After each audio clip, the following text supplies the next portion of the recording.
హల్లెలూయా. కొద్దిసేపు మనం దేవుని యొక్క వాక్యాన్ని ధ్యానం చేద్దాం.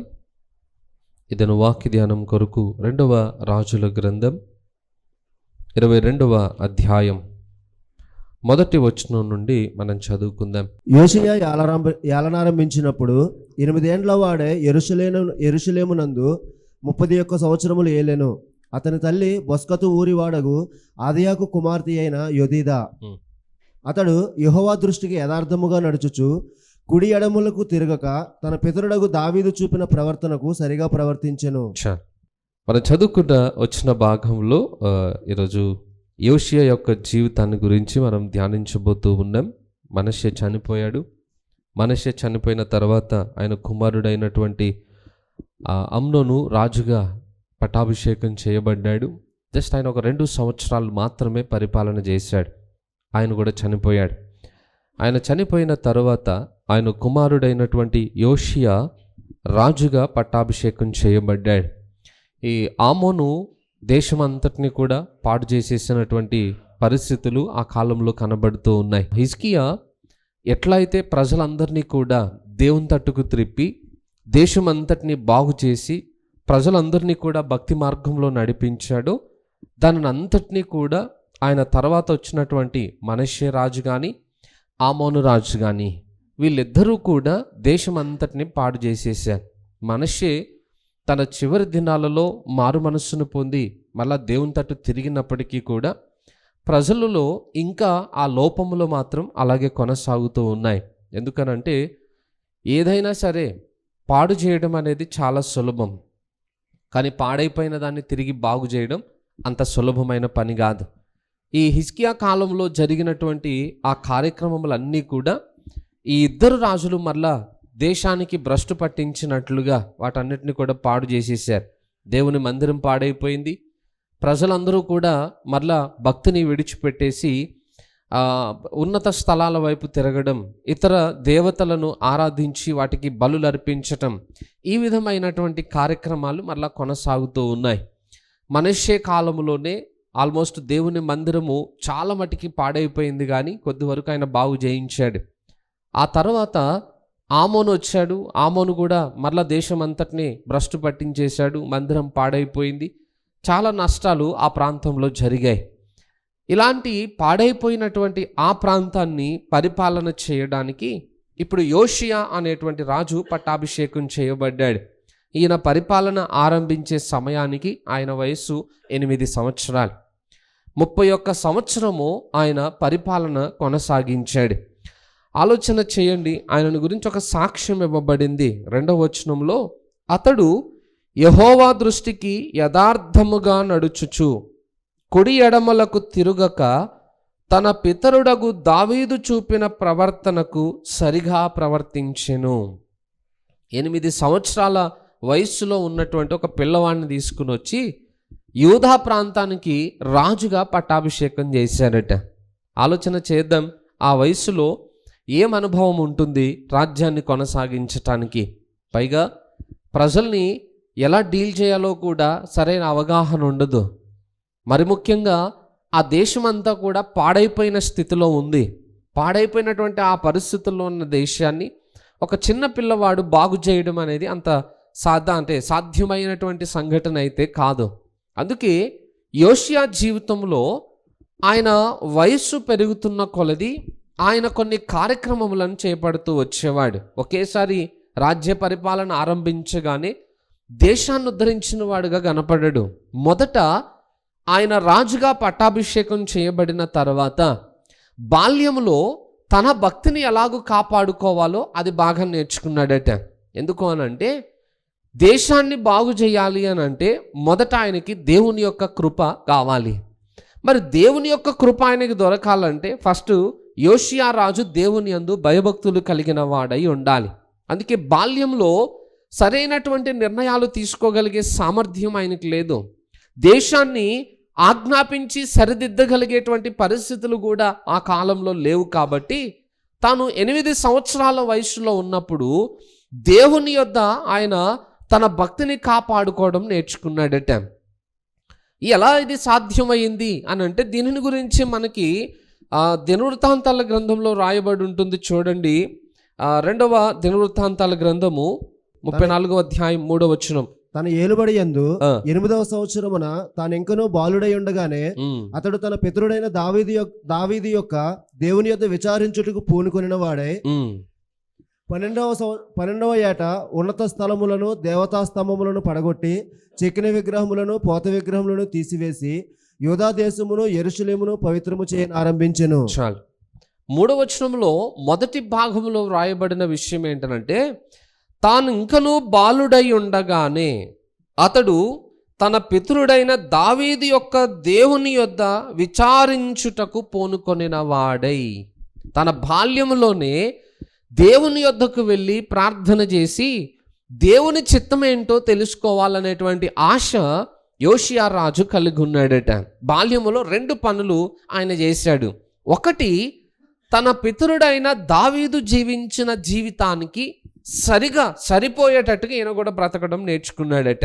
దావీదు ఎలాగైతే భక్తి మార్గంలో నడిచాడో, దేవుని దృష్టిలో నీతిని అనుసరించిన వాడుగా ఎంచబడ్డాడో, యోషియా కూడా తన బాల్యము నుండే దేవుని యొక్క మార్గంలో లేదా నీతి మార్గంలో నడవడం ఆయన నేర్చుకున్నాడట.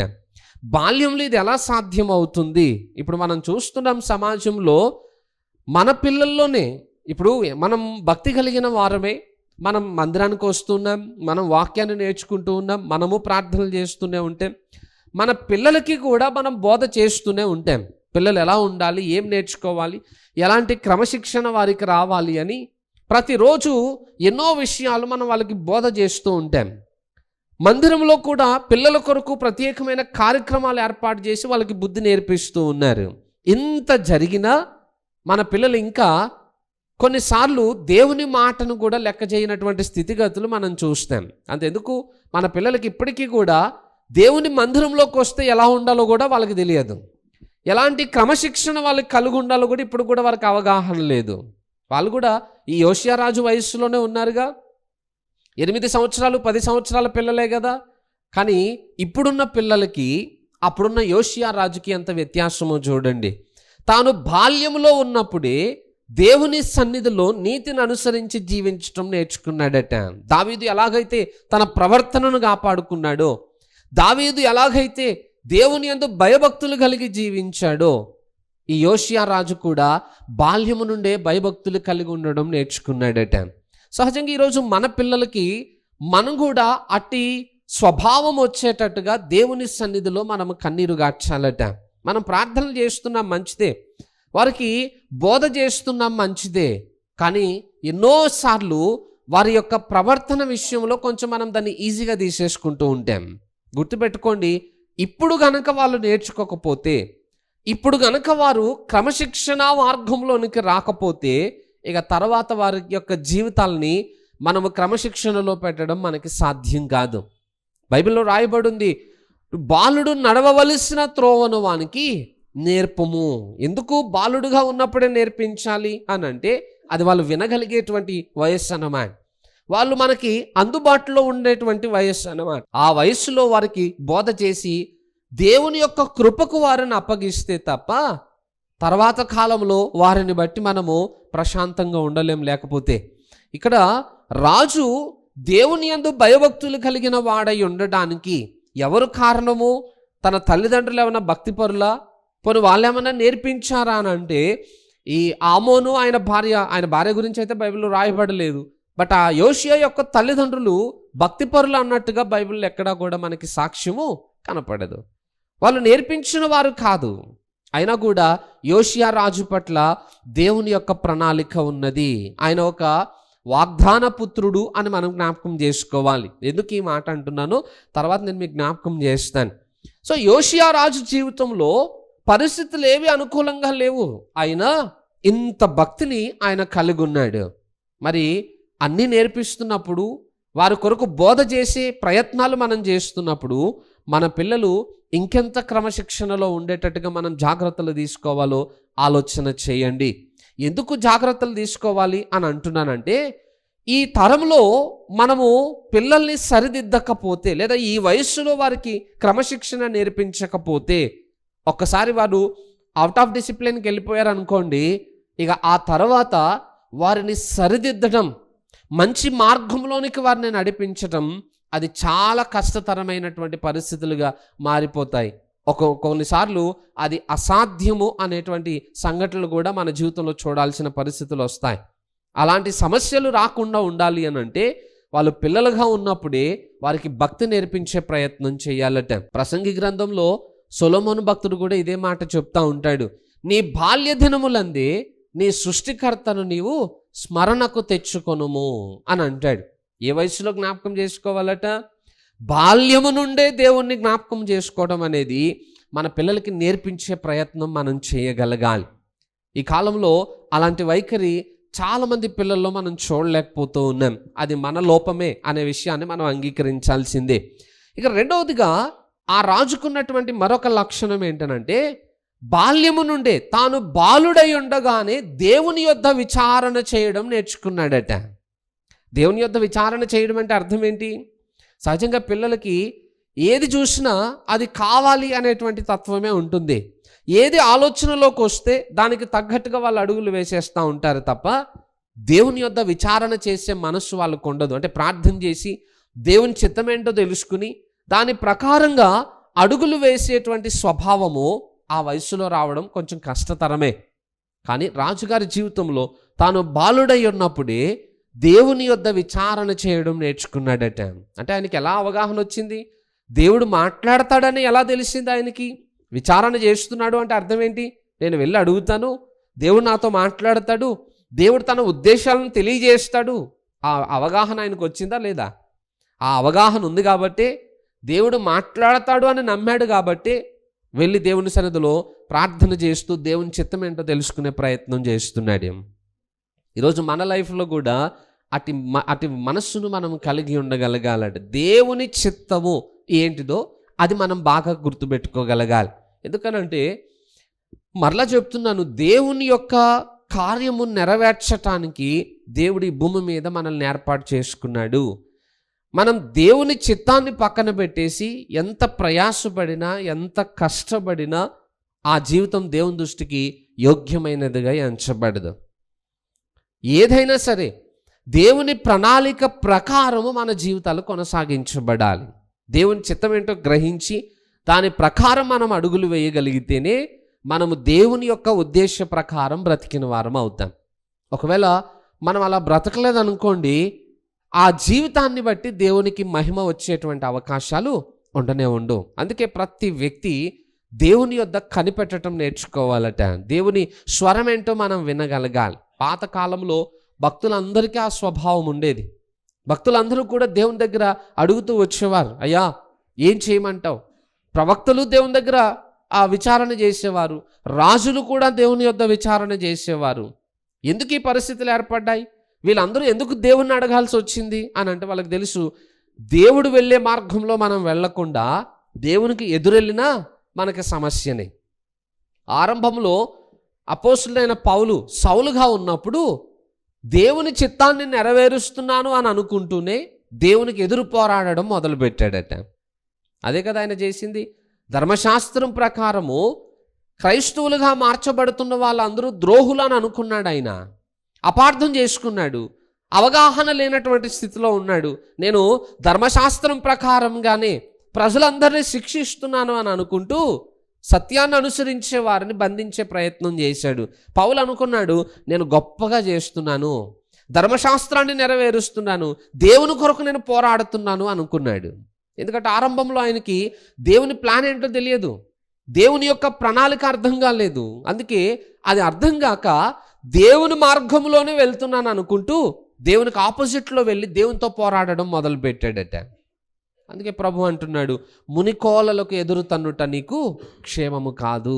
నువ్వు నన్ను అంటే నా మార్గంలో నడుస్తున్నాను, నా చిత్తాన్ని నెరవేరుస్తున్నాను అనుకుంటున్నావు, కానీ నాకు ఎదురు నువ్వు పోరాడుతున్నావు, అది నీ జీవితానికి క్షేమము కాదు అని చెప్పి దేవుడు ఆ పౌలుని లేదా సౌలుని హెచ్చరిక చేసిన తర్వాత అప్పుడు పౌలు మార్పు నొంది దేవుని చిత్తం ఏంటో తెలుసుకుని దేవుని మార్గంలో నడవడం మొదలుపెట్టాడు. ఈరోజు మన లైఫ్లో కూడా చాలాసార్లు మనము దేవునికి ఎదురు పోరాడే ప్రయత్నాలే చేస్తాం, దేవునికి ఎదురు నడిచే ప్రయత్నాలే చేస్తాం. అది మన జీవితానికి క్షేమము కాదు అని గ్రహించాలి. అందుకే రాజుగారు బాల్యము నుండే దేవుని ఎదుట విచారణ చేయడం నేర్చుకున్నాడట. దేవుని ఉద్దేశాలేంటో తెలుసుకునే ప్రయత్నాన్ని ఆయన ఆరంభించిన వాడిగా మనకు కనబడుతున్నాడు. హల్లెలూయా. ఇక రెండవ విషయం ఏంటనంటే 3వ వచనం మరలా చదువుకుందాం. 34వ అధ్యాయం 3వ వచనం.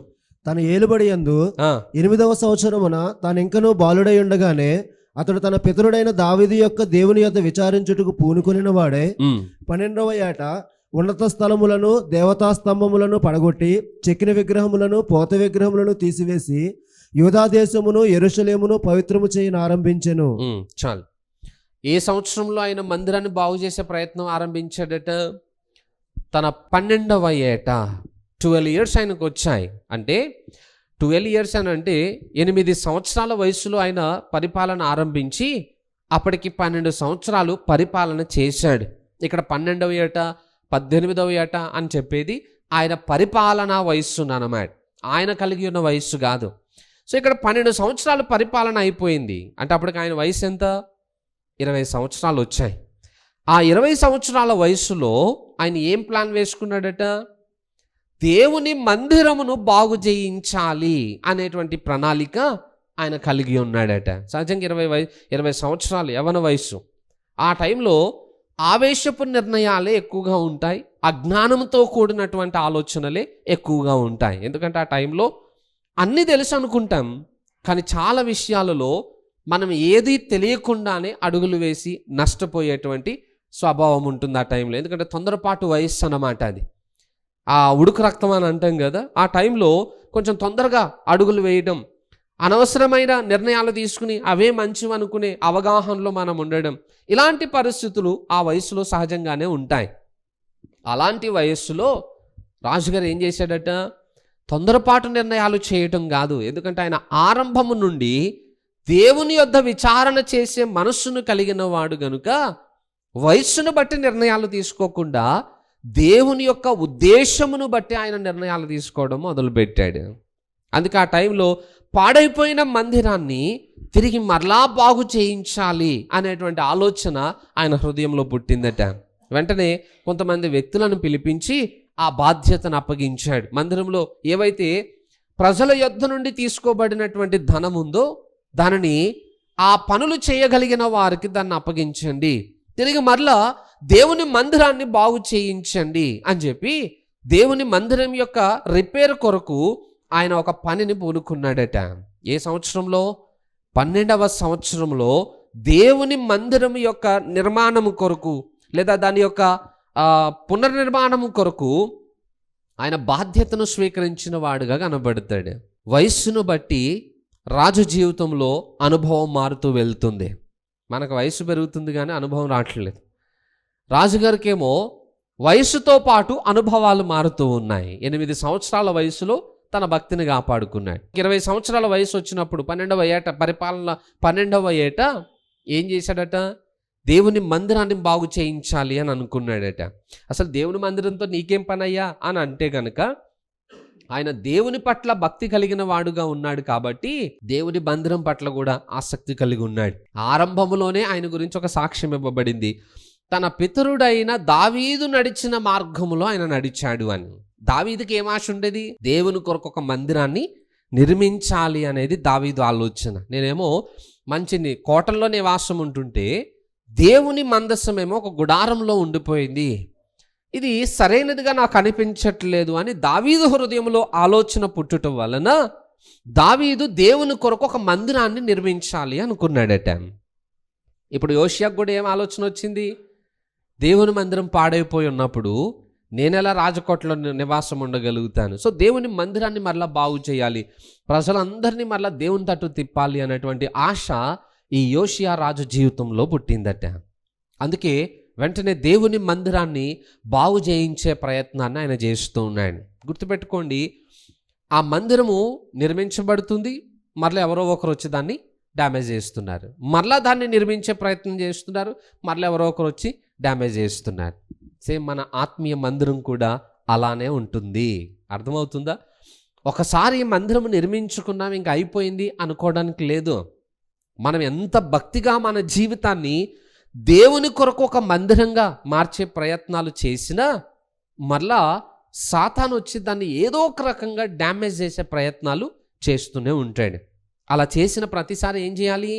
మన మందిరాన్ని తిరిగి మళ్ళా పునర్నిర్మాణం చేసే ప్రయత్నం చేయగలగాలట. లోపాలు ఏర్పడతాయి. మన మందిరం అనగా దేవుని మందిరం డ్యామేజ్ అవుతూ ఉంటుంది. అలా అయిపోయినప్పుడల్లా మళ్ళా దాన్ని సరిదిద్దుకుంటూ ఉండాలి.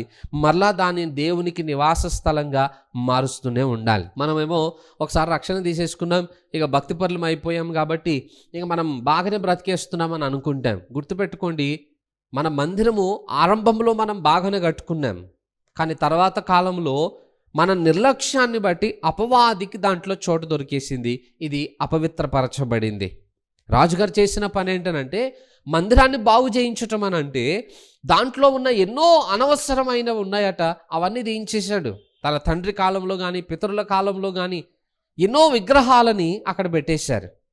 ఎన్నో వాటికి స్తంభములను, దేవతా స్తంభములను నిలబెట్టేశారు. ఇంకా గట్టిగా మాట్లాడాలంటే సొలొమోను కాలంలో నుండి కొన్ని ఆచారంలో ఉన్నవి కూడా అక్కడ ఉన్నాయట యెరూషలేములో.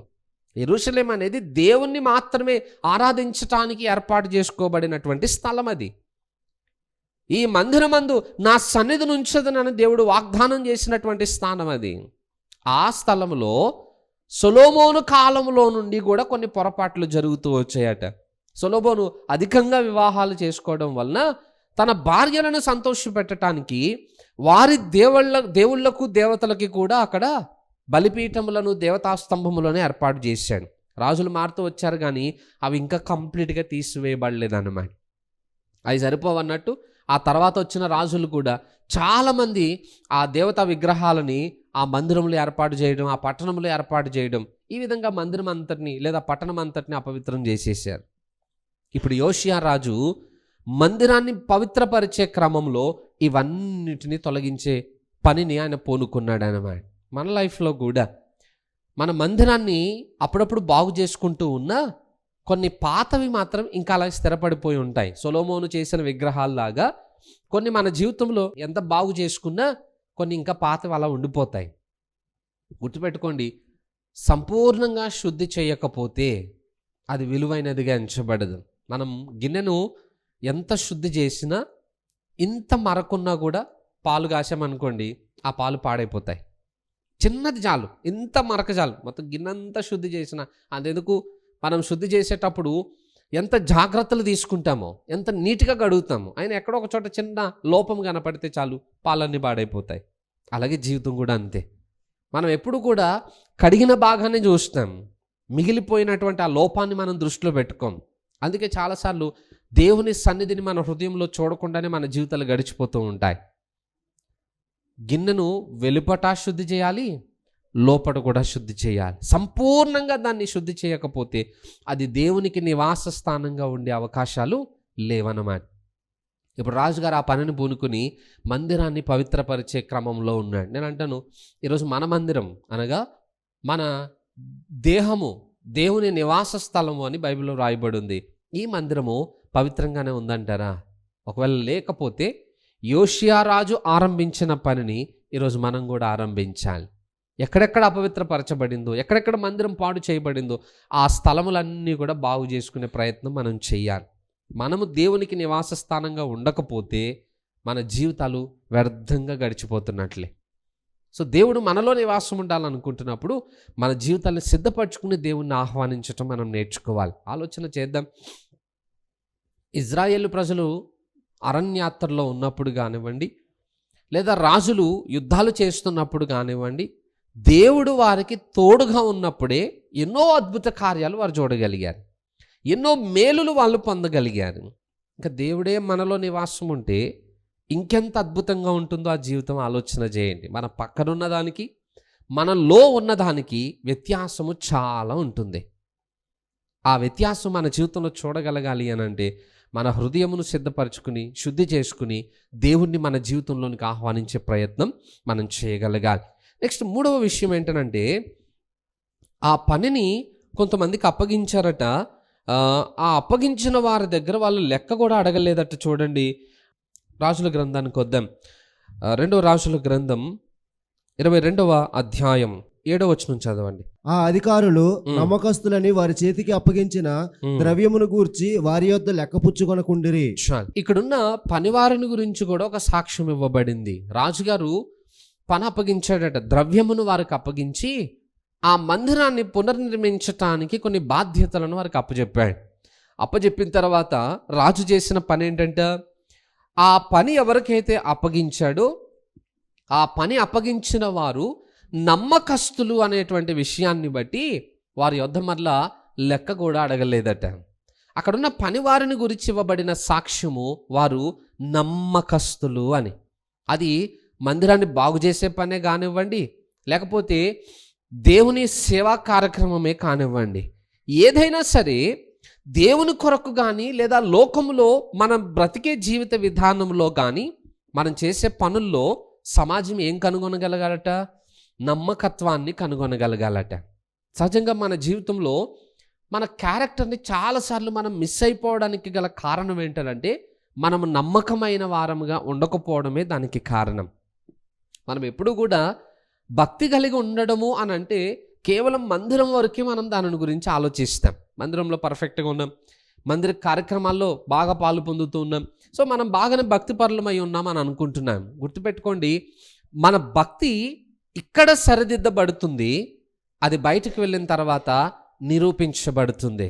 మరలా చెప్తున్నాను, మన భక్తి ఇక్కడ దిద్దబడుతుంది, బయటకు వెళ్ళిన తర్వాత అది నిరూపించబడుతుంది.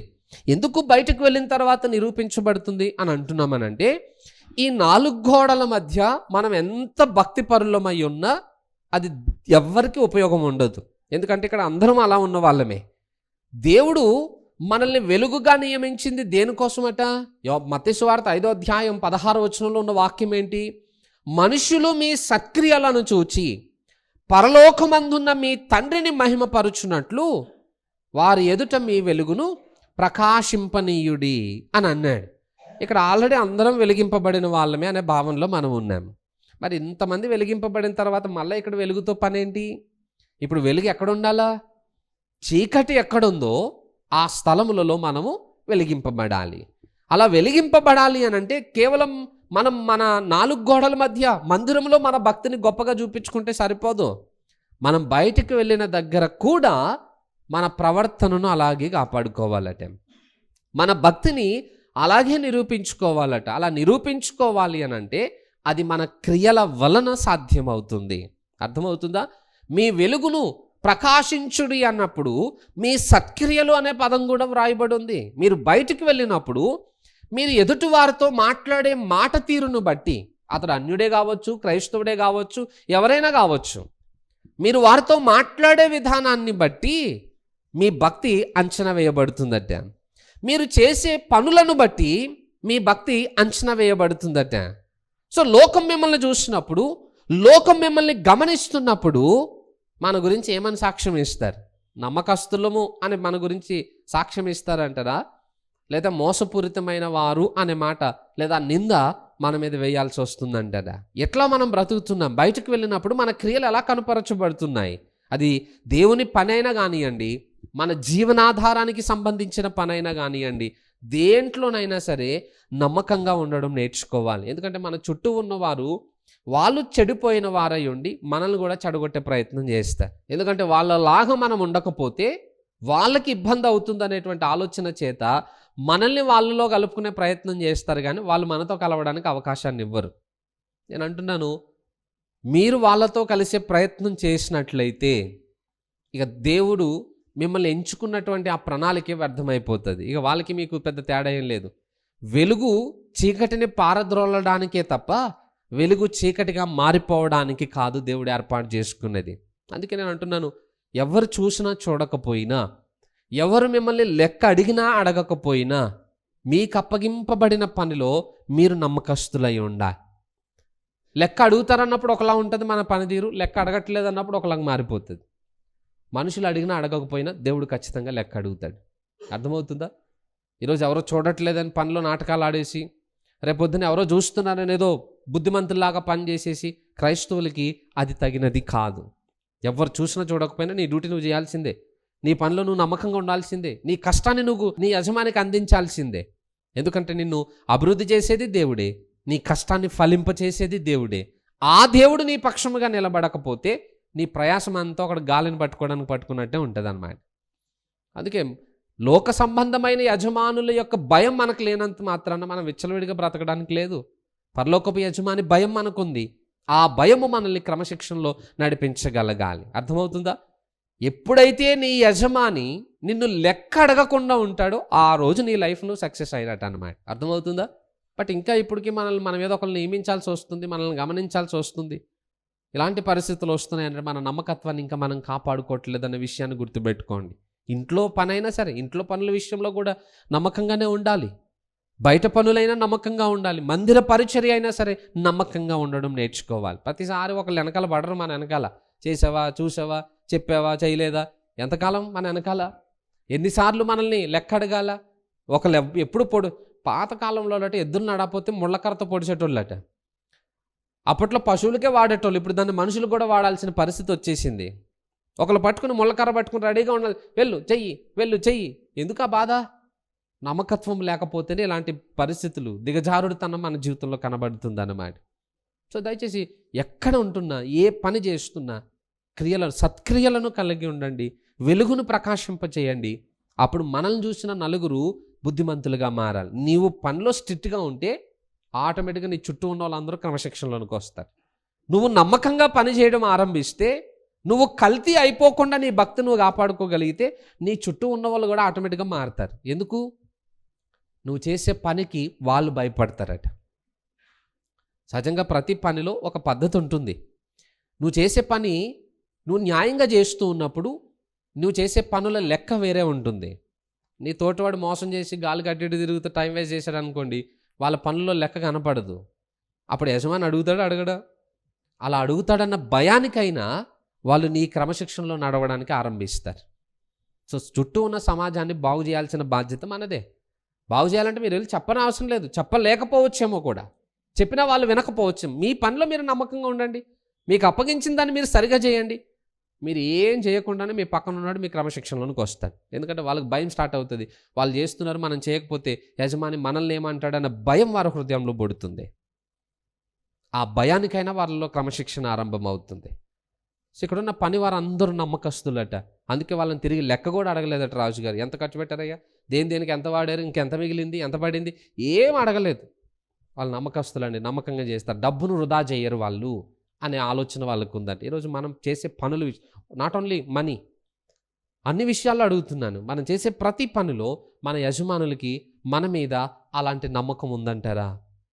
ఆ నమ్మకం పోగొట్టుకున్నట్లయితే మన భక్తిని కూడా మనం పోగొట్టేసుకున్నట్లే. కొన్నిసార్లు మన ఎదురుగుండా మన యజమానులు సాక్ష్యం ఇవ్వకపోవచ్చు, అట్లీస్ట్ మన వెనకాల ఉన్న వాళ్ళ దగ్గర ఇస్తారుగా, ఒక మంచి పనివాడండి, ఆయన నమ్మకమైన పనివాడండి, మనం ఉన్నా లేకపోయినా యథార్థంగా కష్టపడతాడండి.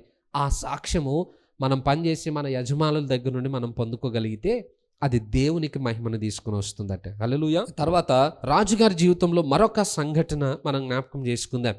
ఆయన చేసిన మరొక పని ఏంటనంటే, మందిరాన్ని బాగు చేస్తున్న క్రమంలోనే ఒక గ్రంథము వారికి దొరికిందట. గ్రంథం దొరకగానే ఆ గ్రంథాన్ని షాఫాను అనేటువంటి ఒక శాస్త్రికి అప్పగించారు.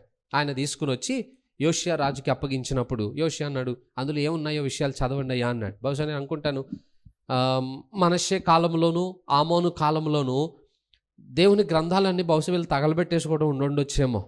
ఒకే ఒక్కటి దొరికింది, అది కూడా మందిర పాత సామాన్ల గుంపులో దొరికిందట. మందిరము నిత్యము దేవునికి ఆరాధనా స్థలంగా ఉండాల్సింది, అది పాత సామాన్లు వేసుకునే స్థలంగా మారిపోయింది. రాజుగారు బాగు చేయించే క్రమంలో ఆ గ్రంథం మరలా దొరికిందట. ఆ గ్రంథం దొరకగానే రాజు దాన్ని చదివి వినిపించుకుంటున్నప్పుడు రాజు హృదయంలో పశ్చాత్తాపం కలిగిందట. ఒకసారి చూడండి 11వ వచనం. రాజు ధర్మశాస్త్రము గల ఆ గ్రంథపు మాటలు వినినప్పుడు తన బట్టలు చింపుకొనెను. చాలు. రాజుగారు బట్టలు చింపుకోవడం అని అంటే ఆ కాలంలో యూదులకు ఉన్నటువంటి ఒక ఆలోచన, వారి దుఃఖాన్ని వ్యక్తపరచడం అన్నమాట. తమ వస్త్రములను చింపుకొని బూడిదలో కూర్చుని ఇలాంటివి చేయడం అనేది వారి దుఃఖాన్ని వ్యక్తపరిచేటువంటి సంఘటన. రాజుగారు ఎప్పుడైతే ఆ గ్రంథంలో ఉన్న ఆ విషయాలు, ఆజ్ఞలను ఆయన విన్నాడో, వారి బలహీనతలేంటో, వారి పొరపాట్లేంటో రాజుకు అర్థమైపోయిందట.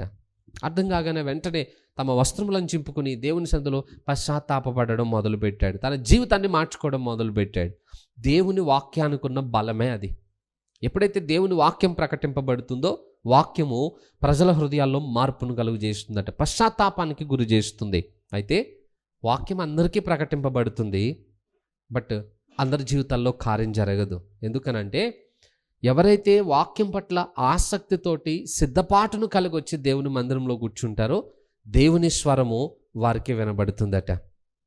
అందరి హృదయాల్లో దేవుని వాక్యం ఫలించదు, ఎందుకంటే కొన్ని కఠినమైన హృదయాలు ఉంటాయి. అలాంటి హృదయాలలో దేవుని వాక్యం ఫలించదు. మనము విత్తనాల ఉపమానం గురించి ధ్యానం చేశాం ఇంతకు మునుపే. కొన్ని విత్తనాలు ఎక్కడ పడ్డాయట? త్రోవ పక్కన పడ్డాయి, పక్షులు వచ్చి వాటిని ఎత్తుకుని వెళ్ళిపోయాయి. కొన్ని విత్తనాలు రాతి నేల మీద పడ్డాయి, అక్కడ సరిగా మన్ను లేనందున అవి ఫలించలేదు. మరికొన్ని విత్తనాలు ముండ్ల పొదల్లో పడ్డాయి, అక్కడ మొలకలైతే పెరిగినట్టే పెరిగాయి, కానీ ఆ ముండ్ల పొదలు వాటిని అణిచేయడం వలన అభివృద్ధి లేదు. కొన్ని మాత్రమే మంచి నేలను పడ్డాయి. నేను అదే అంటున్నాను, మందిరంలో ఈ 4 రకాల మనస్తత్వం కలిగిన వ్యక్తులు ఉండాలి. త్రోవ పక్కన పడిన వాళ్ళు అంటే విత్తనాలు ఎలా ఉంటాయంటే పాప మందిరంలో ఉంటారు కానీ మైండ్ ఆప్షన్లో ఉంటారు, పాపం ఎక్కడో ఆలోచిస్తూ ఉంటారు. ఈ లోపల అపవాది వాక్యాన్ని ఎత్తుకుని వెళ్ళిపోతాడు. మరి కొంతమంది కఠిన హృదయాలు అన్నమాట, వస్తారు మందిరంలో కూర్చుంటారు కానీ వాక్యం ఎక్కదు వాళ్ళకి, బండలు అన్నమాట. ఎన్ని తప్పులు ఉండనియండి, ఎన్ని లోపాలు ఉండనియండి, మేము మాత్రం కరెక్టే అనుకుంటారు. వాళ్ళు మేము మంచోళ్ళమే అనుకుంటారు. ఈ వాక్యం మా కోసం కాదు, వాళ్ళ కోసం వీళ్ళ కోసం అని వాళ్ళ వంక వీళ్ళ వంక చూస్తూ ఉంటారు తప్ప వాళ్ళ జీవితాన్ని మాత్రం వాళ్ళు బాగు చేసుకోరట. ఇంకొక గుంపు ఐహిక విచారాలు అన్నమాట. పాపం ఏవో టెన్షన్స్లో వచ్చి కూర్చుంటారు, వాటిని గురించి చింతించడమే సరిపోతుంది. ఇక ఈ వాక్యము వారిలో ఫలించకుండా ఆగిపోతుంది. కొద్ది మంది మాత్రమే వాక్యాన్ని విని జీవితాన్ని మార్చుకుని మారు మనస్సుతోటి వెళ్ళే వాళ్ళు ఉంటారట. నేను అన్నాను, ఇక్కడున్న మనలో ఏ స్టేజ్లో మనం ఉన్నామో ఎప్పుడన్నా ఆలోచన చేశారా? ఆ 4 గుంపుల్లో ఏ గుంపుకు చెందిన వాళ్ళం మనం? వాక్యం ప్రకటింపబడుతున్నప్పుడు ఏ స్థితిలో ఇక్కడ నుండి తిరిగి వెళ్తున్నాం? అది మనం పరీక్షించుకోకపోతే దేవుని వాక్యం మనలో ఫలించదు. నేను అన్నాను, వాక్యమే లేకపోతే ఎలా మనం సర్వైవ్ కాగలుగుతాం? వాక్యమే లేకపోతే మనం ఎలా బ్రతకగలుగుతాం? అందుకే వాక్యాన్ని వింటున్నప్పుడు మన జీవితాన్ని పరీక్షించుకోవడం నేర్చుకోవాలి, శ్రద్ధగా దాన్ని గమనించడం నేర్చుకోవాలి. ఎందుకంటే వాక్యము ఒకని హృదయంలో విత్తబడినప్పుడు అది ఖచ్చితంగా అవతల వారి జీవితంలో ప్రభావాన్ని చూపిస్తుందట. వాక్యానికి ఆ బలం ఉంది. కాకపోతే మనము సిద్ధపాటును కలిగి వాక్యాన్ని స్వీకరించే మనస్సు మన జీవితంలో లేకపోతే ఆ కార్యము సాధ్యం కాదు. హల్లెలూయా.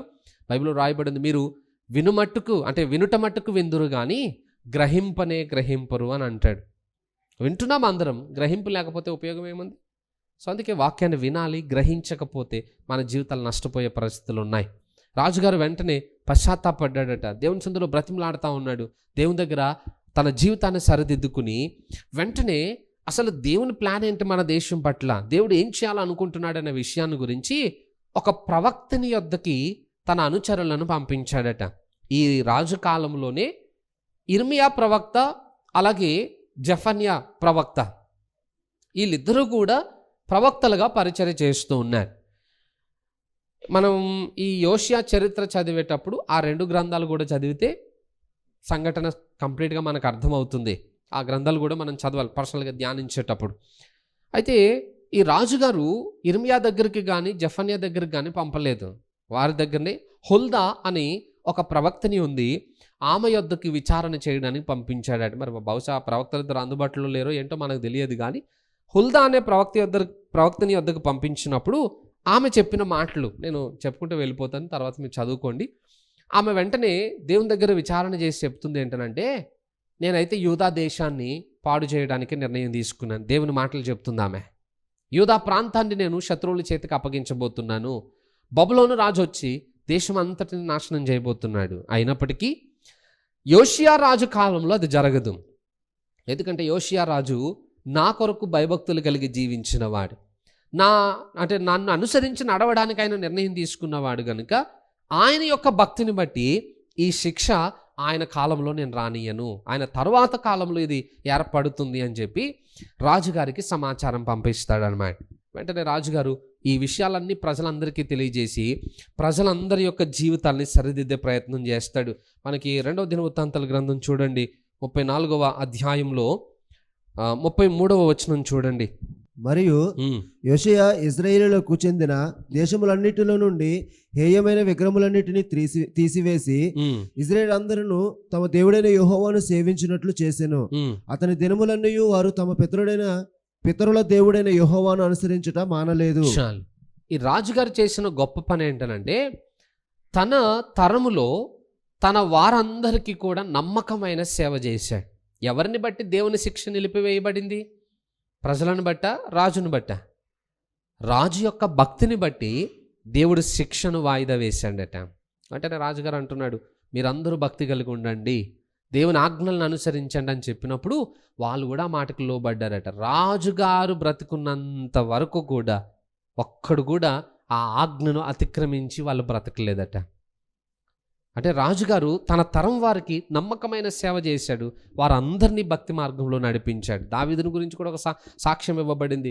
అపోస్తలుల కార్యం 13వ అధ్యాయంలో దావీదు దేవుని సంకల్పము చొప్పున తన తరం వారందరికీ సేవ చేసి ఆయన మృతి నొందెను అన్న మాట రాయబడి ఉంటుంది. దావీదు తన తరం వారందరికీ సేవ చేశాడు. యోషియా తన తరం వారందరికీ సేవ చేశాడు. ఈరోజు మనం కూడా మన తరంలో ఉన్న వారికి సేవ చేయడం నేర్చుకోవాలి. మన తర్వాత తరం సంగతి దేవుడెరుగు. ఆ టైంకి దేవుడు ఇంకొకరిని ఎవరన్నా లేవనెత్తుకుంటాడు. కానీ ఇప్పుడు మనకు అవసరమైంది ఏంటంటే మన తరంలో ఉన్న వారికి మనం నమ్మకంగా సేవ చేయడం నేర్చుకోవాలి. అర్థమవుతుందా? సేవ అనగానే మళ్ళీ సేవకుల గురించి ఆలోచన చేయకండి. ప్రతి ఒక్కరికి ఒక్కొక్క బాధ్యత ఉంది. దేవుడు మనకి ఏది అప్పగించాడో ఆ విషయంలో మన తరం వారందరికీ మనం నమ్మకంగా సేవ చేయాలి. ప్రార్థన చేసే వరం ఇచ్చాడా? సంఘం అంతటి కోసం ప్రార్థన చేయండి. మన తరంలో ఉన్న వారందరూ మారు మనస్సును పొందేటట్టు ప్రార్థన చేయండి. సువార్త భారం పెట్టాడా? మీకు కనబడిన వారి దగ్గరికి వెళ్ళి సువార్తను ప్రకటించండి. అవకాశాన్ని బట్టి వారికి దేవుని గురించి ప్రకటన చేయండి. ఇలా ఎవరెవరికి ఏ బాధ్యతను అప్పగించాడో వారందరూ కూడా మన తరంలో నమ్మకమైన సేవ చేయగలిగితే ఈ తరాన్ని మనం దేవుని కొరకు కాపాడుకున్న వారం అవుతాం. ఇక రాజుగారు ఆ విషయం వెంటనే ప్రజలకు తెలియగానే ప్రజలు కూడా వారి జీవితాల్ని సరిదిద్దుకున్నారు. ఇంకా అది అయిపోయిన తర్వాత ఇక రాజుగారు ఆ గ్రంథంలో ఉన్న విషయాలను బట్టి పస్కా పండుగను ఆచరించాడట. ఆయన 18వ సంవత్సరంలో, పరిపాలన యొక్క 18వ సంవత్సరంలో యూదులందరూ కలిపి పస్కా పండుగను ఆచరించారట. నిర్గమాకాండంలో ఆరంభించబడినటువంటి ఆ పండుగ, వారు ఐగుప్తు దేశంలో నుండి బయటకు వచ్చేటప్పుడు వారు ప్రతి సంవత్సరం మొదటి నెల 14వ దినమున ఈ పండుగను వారు ఆచరించాలి. ఆ పండుగను యోషియా రాజు తిరిగి మరలా ఆరంభించడం మొదలుపెట్టాడు. అక్కడ సాక్ష్యం ఇవ్వబడింది. టైం అయిపోయింది, ప్రతి వచనం చదివిపోలేకపోతున్నాను. కానీ అక్కడ స్పష్టంగా రాయబడి ఉంది ఏంటంటే, ప్రవక్త అయిన సమూయేలు కాలము నుండి యోషియా కాలం వరకు మరలా అలాంటి పస్కా పండుగ ఉత్సవము జరగలేదట. చాలామంది ఆచరించారు పండుగలు, కానీ ఇంత ఉజ్జీవముగా మన సమూయేలు కాలంలో జరిగింది. సమూయేలు తర్వాత మరలా యోషియా కాలంలోనే అంత ఉజ్జీవంగా పండుగ జరిగిందట. ప్రజలందరూ సంతోషించారు, దేవునికి మహిమ కలిగిందన్నమాట. ఇంకా పండుగ అయిపోయింది, అన్ని పరిస్థితులు అనుకూలంగా ఉన్నాయని అనుకున్న టైంలో రాజుగారు ఒక పొరపాటు పని చేశాడు. కార్య ఆరంభం మంచిదే, కార్య అందం కూడా జరగాలి. రాజుగారు ఆరంభంలో భక్తిగానే ఉన్నాడు, అన్ని బాగానే చేశాడు. కానీ ఏం జరిగిందో తెలియదు. ఐగుప్తు రాజు అయినటువంటి ఒక వ్యక్తి అష్షూరు రాజు మీదకి యుద్ధానికి బయలుదేరాడట. వాళ్ళు ఏదో కొట్లాడుకుంటున్నారు. వాళ్ళు కొట్లాడుకుంటుంటే ఈయన దేశం మీద గుండానే రాజుగారు యుద్ధానికి వెళ్తున్నాడు కదా అని చెప్పి ఈ యోషియా రాజు, నేను వెళ్ళి ఐగుప్తు రాజుతో యుద్ధం చేస్తాను, అక్కడ దాకా వెళ్ళక మునిపోయినని చంపేస్తానని ఈయన యుద్ధానికి బయలుదేరాడట. ఐగుప్తు రాజు చెప్తాడు, హెచ్చరిక చేస్తాడు, రాజా నేను నీ జోలికి రావట్లేదు, పూర్వము నుండి నాకు ఎవరైతే శత్రువులుగా ఉన్నారో వారితోటి యుద్ధం చేయడానికి నేను వెళ్తున్నాను, కాబట్టి నువ్వు నా జోలికి రాకని చెప్తే కూడా ఈయన వినలేదట. తర్వాత హెచ్చరించాడట, దేవుడు నిన్ను ఏం చేయొద్దని నాకు ఆజ్ఞాపించాడు కాబట్టి నేను నిన్ను వదిలిపెట్టేస్తున్నాను, ఇవి దేవుని మాటలుగా భావించును వెళ్ళిపో రాజుగారు అంటే కూడా యోషియా మారువేషం ధరించుకుని వెళ్ళి మరి యుద్ధం చేయాలనుకున్నాడట. అంటే యోషియాలాగా నేను వెళ్తుంటే ఈయన యుద్ధం చేయట్లేడు కదా, మారువేషం వేసుకుని వెళ్ళి యుద్ధం చేద్దాం, ఐగుప్తు రాజుని ఎట్లైనా ఓడిద్దామని అనుకుని బయలుదేరి వెళ్ళి ఆ రాజు చేతిలో చచ్చిపోయాడు. దారిపోయే దరిద్రాన్ని కాలు తగిలించుకోవడం అని ఒక సామెత ఉంటుంది అన్నమాట. అలాగా రాజుగారి జీవితంలో అవసరమేముంది యుద్ధానికి? నీది మీదకి రావట్లేదు, నీతో యుద్ధం చేయట్లేదు, అయినా కూడా వెళ్ళి అనవసరంగా వాళ్ళని కదిపించుకుని మరీ ప్రాణం పోగొట్టుకున్నాడు. అదొక రకమైన బుద్ధిహీనత అన్నమాట. కొన్నిసార్లు మనం కూడా మనకు సంబంధం లేనట్లో దూరుతూ ఉంటాం. ఇదేం అలవాటు మనకు తెలియదు. మనుషులకు అదొక రోగం. అన్నీ నాకు తెలియాలి. ఈ తెగులు ఉంటుంది చూసారా, ఇది చాలా ప్రమాదం. ఇప్పుడు ఒక మాట చెప్తానేనండి, అనుకోకుండా మన జీవితంలోకి శ్రమలు వచ్చినాయి అనుకోండి, భరించాలి, తప్పదు. అవసరం లేని కూడా ఎందుకు తగిలించుకుని ప్రశాంతతను పోగొట్టుకుంటాం? వాళ్ళెవరో ఇద్దరు మాట్లాడుకుంటున్నారు, అది మనకు సంబంధించింది కాదు. కానప్పుడు అందులో తలకాయ పెట్టడం అవసరం అంటారు మనం. కానీ మనకెలా ఉంటుందంటే, ఇప్పుడు వాళ్ళు ఏం మాట్లాడుకుంటున్నారో తెలుసుకోవాలి. ఇప్పుడు వెళ్ళి అడిగి అదేదో తెలుసుకుని దానివల్ల మనం టెన్షన్, మన సంబంధం లేదు అసలు, అయినా కూడా టెన్షన్ పడి మనం దాని గురించి తెలుసుకుని కలవరపడిపోయి ఎందుకు ఈ బాధ? మనం భరించలేక చేస్తున్నాం, మన వాటినే మనం లాక్కోలేక బాధపడుతూ ఉన్నాం. ఇక వాళ్ళ తలకాయ నొప్పులు కూడా మనకెందుకు? కొంతమందికి ఉంటుంది, ప్రతి ఇంట్లో ఉన్న సమస్య వీళ్ళకే తెలియాలి. తెలిసి ఏం చేస్తారు? ఏం సాధిస్తారు? ఏం ఉపయోగం లేదు సార్. తెలుసుకోవాలంతే. తెలుసుకున్నంత మాత్రం ఏం ఉపయోగం ఉండదు. మళ్ళీ వాటి వల్ల మీకు అనవసరమైన టెన్షన్స్ తప్ప. అందుకే అంటున్నాను, అన్నింట్లో తలదోర్చకండి. ఏది మనకి ప్రయోజనమో దాన్ని చేయండి. ఖాళీగా ఉన్నోళ్ళే అన్నింట్లో తలకెళ్ళి పెడతారు. మీరు అంత ఖాళీగా ఉన్నారండి? మీరు ఖాళీగా ఉంటే నాకు చెప్పండి, చేయాల్సిన పని చాలా ఉంది, నేను మీకు పని చెప్తాను, మీకు పని కల్పిస్తాను నేను. మీరు ఖాళీగా ఉన్నట్లయితే 1 గంట ఖాళీగా ఉన్నా కూడా నాకు చెప్పండి, నేను మీకు కావాల్సినంత పని ఏర్పాటు చేస్తాను. ఖాళీగా ఉన్నాం కదా అని చెప్పి పనికిరాని అన్నింటిలో తలదోర్చకండి. అది మీకు అవసరం లేదు. మీకు సంబంధించింది ఏదైనా ఉంటే వాళ్ళే మిమ్మల్ని పిలిచి చెప్తారు. మిమ్మల్ని పిలిచి చెప్పట్లేదు అంటారా, మీరు వెళ్ళకండి. ఉచిత సలహాలు కూడా ఎవరికి ఇవ్వకండి ఎప్పుడు. అర్థమవుతుందా? వాటికి కూడా విలువ ఉండదు. కొన్నిసార్లు అవసరం లేని దగ్గరకు కూడా వెళ్ళి సలహాలు ఇస్తాం, చులకన అయిపోతాం. ఉచిత సలహాలు ఇవ్వకండి, అవసరం లేని దాంట్లో తల దూర్చకండి. తల దూరిస్తే ఇలాగే సమస్యలు తెచ్చుకోవాల్సి వస్తుంది. మీకు ఏది అవసరమో దాని జోలికే వెళ్ళండి. మీకు ఏది సమస్య ఉందో దానిని గురించే ఆలోచన చేయండి. అనవసరమైన అన్నింట్లో తలదూర్చి మీ భక్తిని పాడు చేసుకోకండి. మీ జీవితంలో ఉన్న ప్రశాంతతను మీరు పోగొట్టుకోకండి. మీకు సంబంధించింది కాకపోతే మీరు దూరంగా జరగడం నేర్చుకోండి. కొంచెం ఖాళీగా ఉండి ఏం చేయాలో అర్థం కాక అన్నింట్లో తలకెళ్ళి పెడతారు. మీరు ఖాళీగా ఉంటే నా దగ్గరికి నేను పని చెప్తాను. ప్రార్థన చేయాల్సిన అంశాలు చాలా ఉన్నాయి, పరిచర్య చేయాల్సిన దానికి పనులు చాలా ఉన్నాయి. పనులు దొరకసారి మనం తిప్పలు పడతా ఉన్నాం. మీకు అంత ఖాళీ టైం ఉంటారు రండి నా దగ్గర, నేను పని నేర్పిస్తాను, మీకు పని అప్పచెప్తాను రండి. అది చెయ్యం మళ్ళా. ఎందుకంటే ఈ పనులకి మజా ఏముంటుంది? వాళ్ళ స్టోరీలు ఇలా స్టోరీలు తీసుకుంటే ఆ మజా వేరు. అవి చేసే కదా మన జీవితాన్ని ఇలా భ్రష్టు పట్టించుకుంటుంది. రాజుగారు అవసరం లేని దాని జోలికి వెళ్ళి జీవితాన్ని పాటు చేసుకున్నట్టు మనం కూడా అదే బుద్ధిహీనమైన పనులు చేస్తున్నాం. జాగ్రత్త. ఏది మన జీవితానికి మేలు కలుగు చేస్తుందో, ఏది మన భక్తిని బలపరుస్తుందో వాటి మీద మాత్రమే దృష్టి పెట్టండి. భక్తిని పాడు చేసే వాటి జోలికి వెళ్ళకండి. బైబిల్లో రాయబడి ఉంది, ముసలమ్మ ముచ్చట్లు మనకి తగినవి కావు. ఖాళీగా ఉండేటోళ్ళు చేసుకుంటారు ఆ పనులు. మనం దేవుని పని మానేసుకుని దేవుడు అప్పగించిన బాధ్యతలను పక్కన పెట్టేసి ఇలాంటి పనికిమాలిన పనులన్నీ చేసుకుంటూ కూర్చుంటే ఎప్పుడు దేవుని ప్రణాళికను మనం నెరవేర్చగలిగేది? హల్లెలూయా. సో రాజుగారి జీవితంలో ఒక నష్టము కలగడానికి ఆయన తీసుకున్న ఒక తప్పు నిర్ణయమే దానికి ఆధారం. ఇన్ని పనులు చేసిన ఈ రాజుగారు కొన్ని 100 సంవత్సరాల క్రితమే బయలుపరచబడ్డాడు. మీకు జ్ఞాపకం ఉందా? యెరోబాము అనే రాజు బేతేలులో బలిపీఠం మీద ధూపం వేస్తున్నప్పుడు పేరు తెలియని ఒక ప్రవక్త వస్తాడు. మీకు చెప్పాను ఆల్రెడీ. ఆ ప్రవక్త వచ్చి చెప్తాడనమాట, ఇగో మీ మధ్యలో ఒక రాజు రాబోతున్నాడు, యోషియా అనే ఒక రాజు రాబోతున్నాడు. ఆ రాజు మిమ్మల్ని అందరినీ నాశనం చేయబోతున్నాడు. మీరు కట్టిన బలిపీఠములను కూల్చేస్తాడు. ఈ బయలునకు భక్తి చేసిన వారందరి యొక్క శల్యములను, ఆ ఎముకలను, సమాధులను తోడి ఆ ఎముకలను తీసుకుని వచ్చి ఆ బలిపీఠం మీద కాల్చబోతున్నాడని, ఈ రాజు ఏమేం చేయబోతున్నాడో అవన్నీ చెప్పాడు ఒక ప్రవక్త. రాజు సేమ్ ఆ ప్రవక్త ఏం చెప్పాడో అలాగే చేశాడు. అందరి సమాధులను తోడించేశాడు. అదే క్రమంలో ఆ ప్రవక్త సమాధి కూడా యోషియా కనపడగానే, యోషియా సమాధి ఎవరిదనగానే, అయ్యా నీ గురించి ఒక ప్రవక్త ప్రవచనం చెప్పాడు కొన్ని 100 సంవత్సరాల క్రితం, ఇగో ఆయనది ఇది అని అనగానే, సరే ఆయనది విడిచిపెట్టేసేయండి, మిగతా వాళ్ళందరి బయలుకి భక్తి చేసిన వాళ్ళందరి సమాధులను మీరు తోడేసి అవన్నిటిని కాల్ చేసి వాటిని తీసుకెళ్ళి బయటపడేసేయండి, అపవిత్రం అనేది సమాధుల్లో కూడా ఉండకూడదు అని చెప్పి యోషియా రాజు నిర్ణయం తీసుకున్నాడంటే. దేవుని భవిష్యత్ జ్ఞానం చూడండి. ఎన్ని 100 సంవత్సరాల క్రితము ఒక రాజును గురించి ప్రవచనం చెప్పబడింది, పేరుతో సహా మెన్షన్ చేశాడనమాట ఆ రాజుగారి గురించి. ఎంత అద్భుతంగా దేవుని కార్యము ఆ కాలంలో కొనసాగుతూ వచ్చిందో. సో ఈరోజు మన లైఫ్లో కూడా బాల్యము నుండి మన పిల్లలు భక్తి కలిగిన వారు ఉండేటట్టు నేర్చుకోగలగాలి, నేర్పించటం మనం ప్రయత్నం చేయాలి. దాంతోపాటు మన భక్తిని కూడా మనం సరిదిద్దుకునే అవకాశాన్ని దేవుడు మనకి ఇచ్చాడు కనుక దాన్ని సద్వినియోగం చేసుకోగలగాలి. మంచిది. కొద్ది మాటలు దేవుడు దీవించునుగాక. తలలు వంచుదాం, కళ్ళు మూసుకుందాం, ప్రార్థన చేసుకుందాం. పరిశుద్ధుడ సర్వాధికారి నీకు వందనాలు ప్రభా. ఈరోజు నీ వాక్యం ద్వారా మాతో మాట్లాడి మాకు ఇచ్చిన హెచ్చరికల కొరకు నీకు వందనాలు.